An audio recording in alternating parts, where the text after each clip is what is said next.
There exists a purported prophecy of such inherent peril that the Vatican has been said to prefer burying it rather than disproving it. Not, as the whispers go, because it is false, but because it may be disturbingly true. It does not foretell the Antichrist, nor speak of floods or fire raining from the sky. Instead, it circles around a single man, not adorned in gold, but shrouded in obscurity. A ruler unacknowledged by the faithful, yet quietly feared by those who lead them. He is commonly called the Black Pope, and if the final lines of the prophecy of Malachi contain even a fragment of truth, he may already hold significant influence, watching, waiting, and preparing for his moment. To consider such an idea, one must resist the temptation of cheap sensationalism.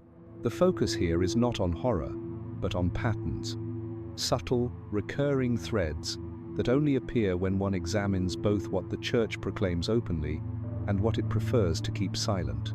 Imagine the Vatican at dusk. The crowds disperse. The vast marble halls echo only with footsteps and hushed voices. It is a place where silence often speaks more loudly than any public decree. Somewhere within this labyrinth of protocol and prayer lies an office without stained glass, without papal tiaras, without cheering crowds. Its decor is not liturgical, but strategic. Files, maps, memoranda, code letters. Power here does not preach, it directs. This office does not belong to the white-robed Bishop of Rome. It belongs to a man whose name rarely reaches the ears of outsiders, but is known intimately to every Jesuit on earth, the Superior General of the Society of Jesus, or, as the world has come to call him, the Black Pope. The term Black Pope has nothing to do with race. It is a nickname born from contrast: the Pope in white, visible to all, and the General of the Jesuits in black, largely unseen. It is not an official title, yet it has endured for centuries, because repeatedly this one figure has wielded a degree of influence that at times rivaled, and occasionally seemed to surpass, that of the Pope himself. The Society of Jesus, commonly known as the Jesuits, was founded in 1540 by Ignatius of Loyola. They were unlike any religious order before them. They were not cloistered monks removed from the world, but missionaries, educators, astronomers, linguists, court confessors, and, crucially, strategists. They received rigorous training not only in theology, but also in languages, rhetoric, politics, and the psychology of persuasion. To friends and critics alike, the Jesuits became known as the Church's intellectual special forces. At the apex of this disciplined order stands the Superior General. In theory, he answers directly to the Pope. In practice, his authority extends across continents, over missions in more than 100 countries, over universities and seminaries, over vast cultural and intellectual networks. This power is not theatrical. It is subtle, precise, often invisible fuel for both conspiracy theories and serious historical inquiry. Some observers phrase it bluntly: the Pope reigns, but the Black Pope rules. During the 17th and 18th centuries, several European monarchs, including Louis XIV of France and Charles III of Spain, came to see the Jesuits not just as defenders of Catholic doctrine, but as a direct threat to royal sovereignty. Their concern was not primarily with the Pope in Rome, but with the Jesuits operating within their own borders. Jesuit confessors heard the secrets of kings. Jesuit tutors shaped the minds of princes. Jesuit missions, traveling under the banner of the cross, could influence local populations in ways that kings found difficult to trace. The Jesuits were too intelligent, too disciplined, and too interconnected. And to those who feared losing their thrones, intelligence itself became dangerous. Yet it is important to distinguish sober history from lurid myth. The Black Pope is not a hidden sorcerer, nor a satanic high priest in underground chapels. His real power is bureaucratic, institutional, and strategic. The Jesuit general can appoint or remove heads of major universities. He can redirect funds, shift global priorities, and quietly shape the future of Catholic leadership. Historically, he has also exerted quiet influence in papal conclaves, long before the doors of the Sistine Chapel ever close. One story, half documented, half legend, from 1944, during the final years of World War II, illustrates this dynamic. Pope Pius XII, alarmed by the advance of Soviet forces from the east, is said to have asked the Jesuit general at the time, Włodzimierz Ledachowski, whether the society would support a Vatican-mediated peace with Hitler in order to halt Stalin's expansion. Ledachowski is reported to have replied coldly that the Church had outlasted many empires and would outlast these as well, a chilling reminder that the Jesuits thought not in electoral cycles, but in centuries. Whether the conversation occurred exactly as described is uncertain, but its symbolic meaning is clear. In moments of geopolitical crisis, the Black Pope does not simply obey, he calculates. It is at this junction that the mythology surrounding the Black Pope collides with the ancient and contested prophecy of the popes, attributed to St. Malachy.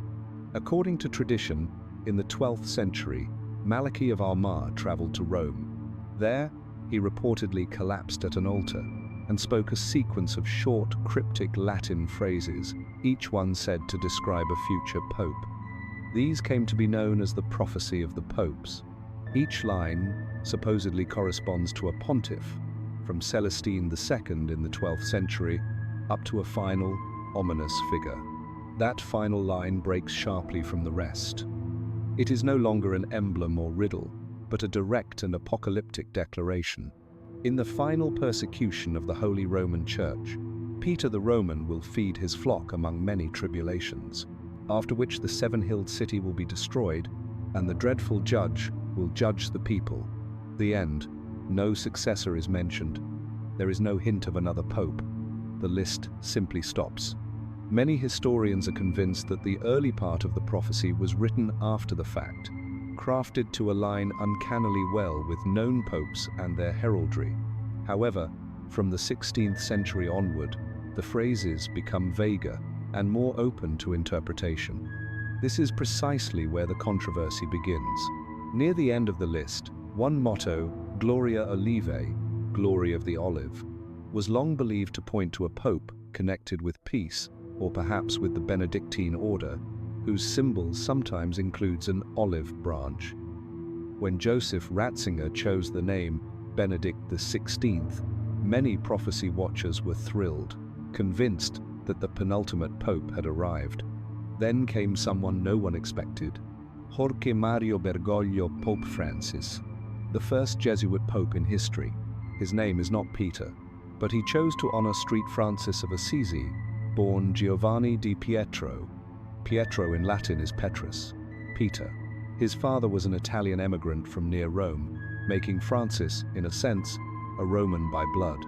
Thus, in private discussions and fringe publications, one phrase began to circulate: Peter the Roman is already on the throne. Most theologians dismiss this as coincidence piled upon coincidence, too fragile to bear serious weight. They point out that the prophecy of Malachy first appeared in print in 1595, under highly suspicious circumstances during a papal conclave. Many believe it was engineered to influence that election, yet even these critics sometimes concede that the final entry possesses a different tone, less clever, more dire, apocalyptic rather than symbolic, final rather than suggestive. What cannot be denied is this: since Francis became Pope, the Vatican has entered an era of historic turmoil, sexual abuse scandals, financial corruption, doctrinal battles, and open calls for the Pope's resignation. Through it all, Francis has urged humility, warned of division, and prepared the Church for major changes. To some, this is precisely what Peter the Roman feeding his flock among many tribulations would look like. But there is another, more unsettling interpretation, one that moves the focus away from the Pope in white and toward the man in black. Some interpreters propose that Malachy's final prophecy does not, in fact, refer to the visible Pope at all. Instead, they suggest it points to a parallel figure, someone who shepherds from the shadows, while the Pope functions as a public symbol, a strategist, a spiritual tactician, a master of influence for whom the papacy itself might be a tool rather than a destination. In that reading, Peter the Roman is not the Pope on the balcony. He is the Black Pope behind the scenes. Such a theory is not accepted in mainstream scholarship. Yet in a world where symbolism often carries as much force as fact, the alignment of names, orders, and offices remains hard to ignore. If the last shepherd is in fact a Jesuit general, then Malachi's prophecy was never about one man in white, but about a system of power that learned to operate from the shadows centuries ago. To understand why this idea resonates so strongly, we must look at how the Jesuit order itself was constructed. The Society of Jesus was born amid crisis, the Reformation, a time when the authority of Rome was being shattered across Europe. Ignatius of Loyola, a wounded soldier turned mystic, transformed the discipline of military life into a kind of spiritual warfare. Jesuits did not flee the world, they entered it. They advised princes, taught the children of nobles, and ventured into hostile lands under the banner of education and charity. Above all, they reported upward. The constitutions of the Society of Jesus, drafted under Ignatius's guidance, outline an internal structure more reminiscent of an intelligence agency than a monastery. Local superiors report to regional provincials. Provincials report to the superior general. Each Jesuit, from his first vows, is trained to practice obedience so radical that a 17th century Jesuit writer described it as being like a corpse in the hands of the one commanding it.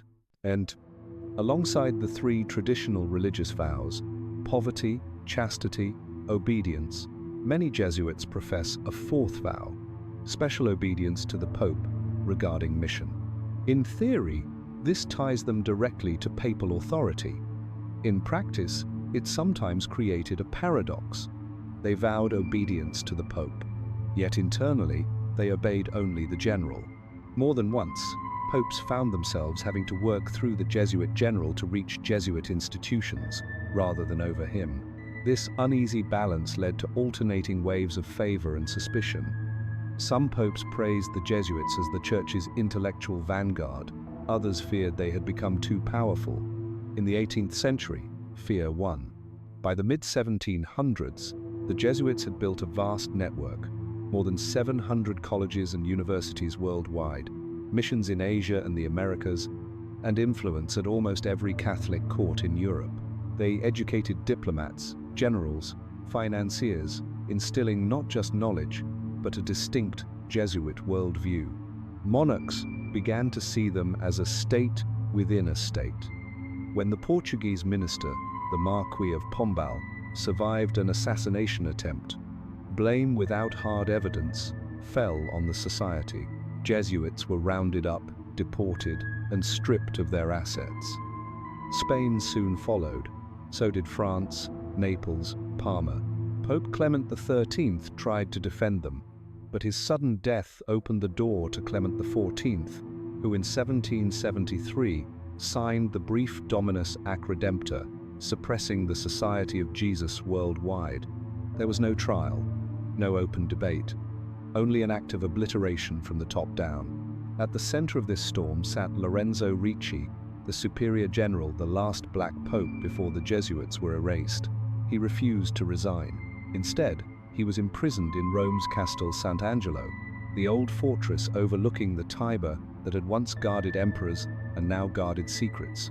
There, Ricci continued to live as a priest, celebrating Mass when permitted, copying scripture by hand. But according to visitors and later accounts, he also wrote letters, notes, and meditations, some encrypted, some never found. Shortly before his arrest, he had sent a circular to Jesuit superiors, urging them not to resist governments violently or defend themselves publicly, but to remain united and faithful. In that letter was one sentence that has obsessed readers ever since. The trial has begun, but not for us alone. The fire is wider than we perceive. Was it simply spiritual language? Or did Ricci sense a greater upheaval within the Church? One surviving manuscript, now known as the Mirror of Flame, contains a striking image, a throne veiled in twilight, occupied by two figures, one in light, one in shadow. Beneath it, Ricci wrote, The one who speaks least commands most. To some, this is mystical allegory. To others, it is an unmistakable description of dual leadership in Rome, the Pope in white, and beside him, the Black Pope in shadow. After Ricci's death in 1775, his personal effects were not returned to the Jesuits. They were seized, catalogued, boxed, and stored. Some of those boxes, historians note, cannot be traced today. Requests for access to documents related to Ricci in the Vatican Apostolic Archive are often denied. What little is released is frequently redacted or curiously misplaced in the catalogues. Ricci left behind no manifesto, no open rebellion, only silence and traces of something that seemed to frighten both his enemies and his allies. Perhaps this, more than anything, defines the legacy of the Black Pope: power not through presence, but through absence. While Ricci languished in prison, another text cast a long shadow over Catholic imagination: the Book of Revelation. Dragons, trumpets, plagues, beasts, cryptic numbers, it has long invited wild speculation and fearful interpretations.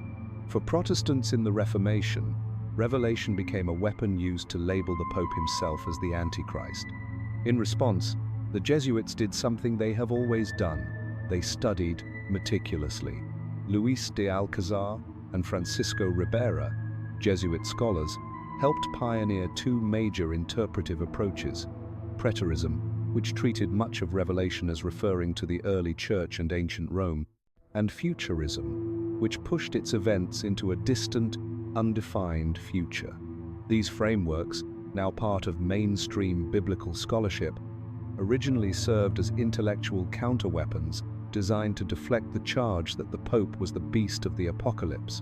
But beyond their published works, hints survive of something more secretive. In certain Jesuit colleges in France and Spain, private lectures reportedly explored the inner grammar of Revelation, its patterns, structures, numerical rhythms. Anonymous marginal notes in manuscripts describe exercises where Jesuits interpreted Revelation not as a linear prophecy, but as a recurring pattern of church history. The repeated appearance of the number 7 seals, trumpets, bowls, was linked to 7 stages of internal transformation, in which the church would appear to fragment, only to be quietly guided back together by an unseen hand. Some later commentators, perhaps overreaching, suggested that the 2 witnesses of Revelation were not prophets at all, but 2 institutions, the papacy and the Society of Jesus. A suppressed letter from a Jesuit missionary in China reportedly described the order as the silent witness who stands beside the throne bearing fire but not crown. There is no official Jesuit teaching that claims such a role. Yet the idea recurs that at times of internal crisis, when papal authority wavers, another force, disciplined, strategic, anonymous, steps into the gap. In the 20th century, that force seemed to emerge most clearly in Latin America. On one side stood Rome, slowly implementing the reforms of the Second Vatican Council. On the other stood millions suffering under dictatorships, crushing poverty, and economic systems that appeared indifferent to human dignity. Out of this tension arose liberation theology, a movement that read the Gospels as a call not only to personal salvation, but to social and political liberation. Jesuits were among its most dedicated supporters. They lived among the poor, organized communities, and often paid with their lives. In 1989, 6 Jesuit priests were murdered in El Salvador by a military unit backed from abroad, their work among the oppressed deemed subversive. In some circles, Revelation itself was reinterpreted through this lens. Babylon became a symbol of exploitative systems. The beast represented empire. A shadow church of the poor emerged, often in quiet opposition to the economic entanglements of the Vatican itself. Rome reacted. Under Pope John Paul II and Cardinal Joseph Ratzinger, the Congregation for the Doctrine of the Faith moved aggressively against liberation theology. It was accused of mixing Christianity with Marxism. Jesuit thinkers were silenced, reassigned, or pressured to recant. The conflict reached a peak with official instructions condemning its more radical elements. Amid this storm stood a Jesuit provincial in Argentina, Jorge Mario Bergoglio. He did not openly champion liberation theology, nor did he fully condemn its core concern for the poor. His conduct during Argentina's dictatorship remains debated. Some accuse him of caution bordering on complicity.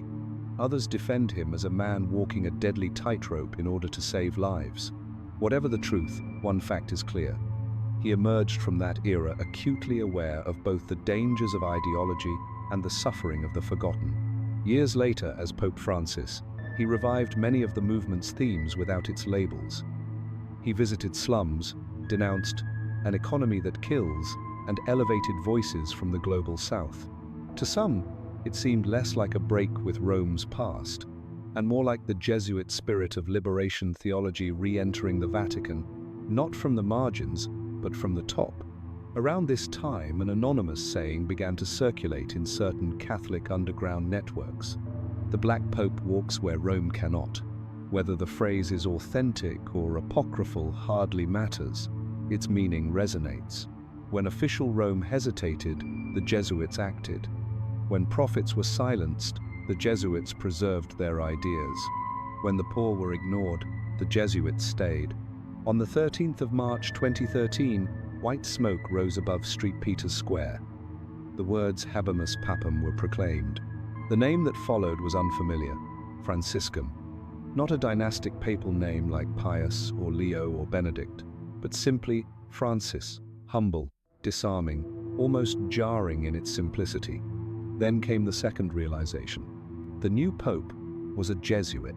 For the first time in the nearly 500-year history of the Society of Jesus, a member of the order had become the Bishop of Rome. The line that Ignatius of Loyola had tried to draw, keeping Jesuits away from higher ecclesiastical office, was broken. The black robes had, in a sense, reached the white throne. Francis signaled change immediately. He refused to live in the apostolic palace and stayed instead in the modest Casa Santa Marta. He established commissions to reform Vatican finances. He appointed cardinals from neglected regions, shifting the Church's center of gravity away from Europe. None of these actions prove a prophecy, but they do raise a question.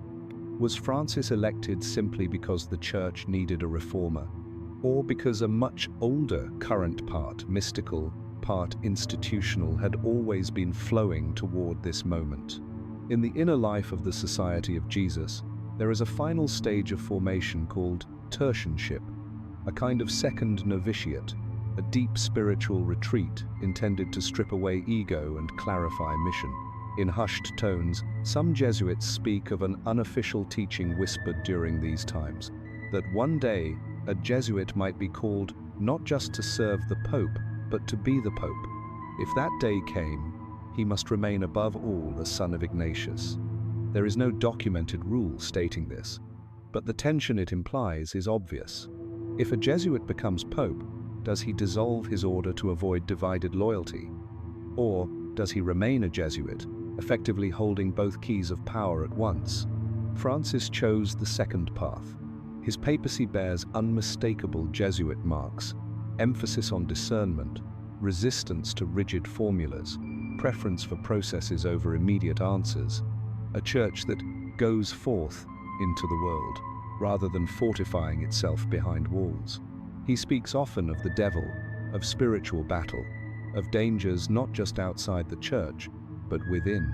Some see in this a fulfillment of Malachi's image of Peter the Roman leading the flock amid tribulation. Others see something more subtle, a merging of the white pope and the black pope into one figure, public shepherd and shadow strategist combined. Meanwhile, in a chamber in Rome that even popes do not enter, another drama plays out. It is the hall of the Jesuit General Congregation, the supreme governing assembly of the Society of Jesus. Unlike the fiery symbolism of the Sistine Chapel, the congregation's power is quiet.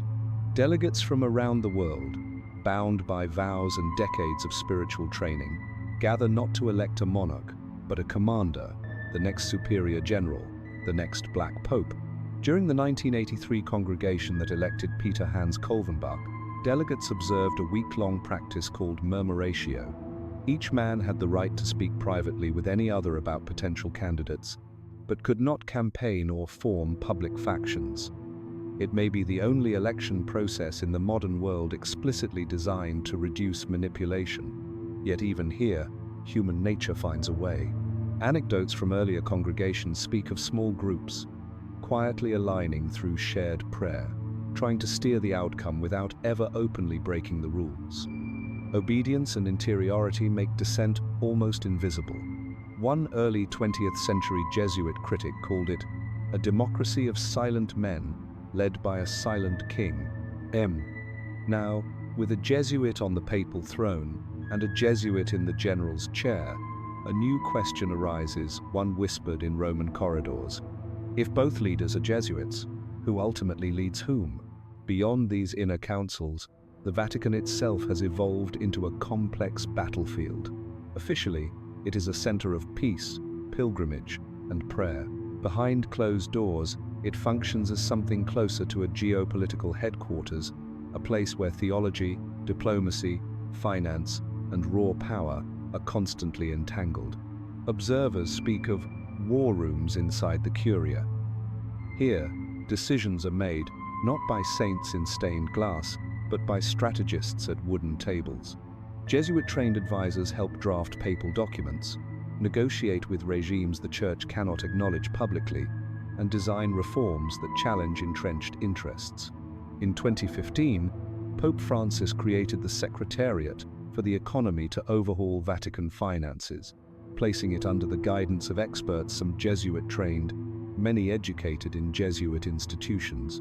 Their mission was simple and explosive: bring transparency to a system that had thrived on opacity for generations. Resistance was immediate. Leaked documents, anonymous letters, and public accusations followed. One letter in an Italian newspaper claimed that Jesuit loyalists were quietly purging their opponents under the guise of reform. The Vatican denied it. The rumor endured. Divisions within the Vatican are no longer merely conservative versus liberal. They are structural and institutional. Jesuits versus Opus Dei, missionaries versus diplomats, strategists versus traditionalists. The Vatican has become a chessboard. Pieces move, alliances form and break, and somewhere in the background, the Black Pope, whoever he is at any given time, assesses the board. While this unfolds, fragments of lost texts continue to surface in footnotes and private collections. During the First Vatican Council in 1870, a series of anonymous memoranda under the name Veritas Filia, Truth the Daughter, questioned the proposed doctrine of papal infallibility, not to attack the Pope, but to warn of a spiritual inversion. They suggested that if too much authority were concentrated in one person, a strategist could eventually stand behind him and shape doctrine from the shadows. One line reads, "When the key bearer becomes the mirror, and the mirror shows another behind him, then the watchman has fallen asleep, and the true gate is within." Later, in the 20th century, rumors arose of a collection known as the Scripta Obscura, obscure writings discovered in a Jesuit college in southern Italy. One page, the only one to surface publicly, shows a hand-drawn diagram overlaying the 7 hills of Rome with 7 stages of internal eclipse, culminating in a black sun rising behind St. Peter's Dome, labeled simply Dominus Obscuratus, the Shadowed Lord. The Church has never officially commented. Unofficially, such documents are said to have been transferred into deeper layers of the Vatican archive, alongside letters from exiled Jesuits, hinting at the coming exchange, a phrase some interpret as the quiet reversal of roles between the papacy and the Jesuit general. Perhaps these are merely the fantasies of troubled minds. Perhaps they are warnings the Church chose not to heed. Either way, a pattern emerges. Wherever prophecy and institutional critique intersect, silence tends to follow. Among all the apocalyptic motifs lingering in Catholic imagination, one stands out for its specificity, the prophecy of the 3 days of darkness. It describes a world plunged into total blackout. The sun vanishes. No artificial light works, except blessed candles. The air itself becomes deadly. People are told to stay indoors, pray, and wait until it passes a final purification. Many regard this as pious folklore, yet some contemporary theologians have reinterpreted it metaphorically, not as a cosmic blackout, but as a period of profound institutional darkness, a time when the Church's teaching becomes obscured by confusion, when familiar voices speak in riddles, when the faithful must rely not on external clarity, but on interior discernment on their own candles. In 1981, the Vatican quietly commissioned a report on the growing obsession with this prophecy among traditionalist groups. According to later accounts, the conclusion was telling. The Church did not endorse the prophecy, but it also chose not to condemn it outright, fearing that denial would only inflame it. The strategy was to monitor it, to let it fade. It didn't fade. It changed shape. In the late 1992, a fringe theological journal proposed that the 3 days were not literal at all, but signified a controlled period of deliberate disorientation within the Church, guided not by external enemies, but by trusted leaders who would reshape doctrine under the cloak of mercy and reform. No names were given, none were needed. For those inclined to see conspiracy, the pattern fit too well. Decades of Jesuit formation, patient institutional positioning, and then, at the right moment, lights dimmed from within. Pope Francis himself has often warned of darkness, of a grey church that loses the sharp light of truth in the name of shallow kindness, of spiritual blindness, of wolves in shepherd's clothing. To most, these are ordinary pastoral cautions. To those reading through a prophetic lens, they sound eerily self-referential. So we circle back to the central, unsettling question. Is the Church moving toward collapse or toward transformation? Is the Black Pope a safeguard in times of crisis, or the architect of a silent revolution? In the end, we may never know the full answer. The Superior General of the Jesuits is a documented office. His existence is not in doubt. What remains obscured is the extent of his influence, and whether the myth of the Black Pope reveals more than the official record is willing to show. Perhaps the Black Pope is not a villain in the shadows, nor a secret messiah, but a fulcrum, a quiet center of gravity around which eras turn. Perhaps the final figure in Malachi's list is not one man, but a convergence of forces, prophecy, politics, spirituality, and strategy. Or perhaps he is something simpler, an ordinary man in an extraordinary office, onto whom the world has projected its fears. The candles burn low, the scrolls are closed, the bells of Rome toll not for the end of the world, but for another passing hour. And somewhere, along a polished marble corridor, a man in black walks without fanfare, eyes forward, steps soft, unseen by most of the world he helps to shape. Whether he is shepherd or shadow, prophet or placeholder, only time will tell. But by the time it does, it may already be too late for the rest of us to pretend we never heard his name.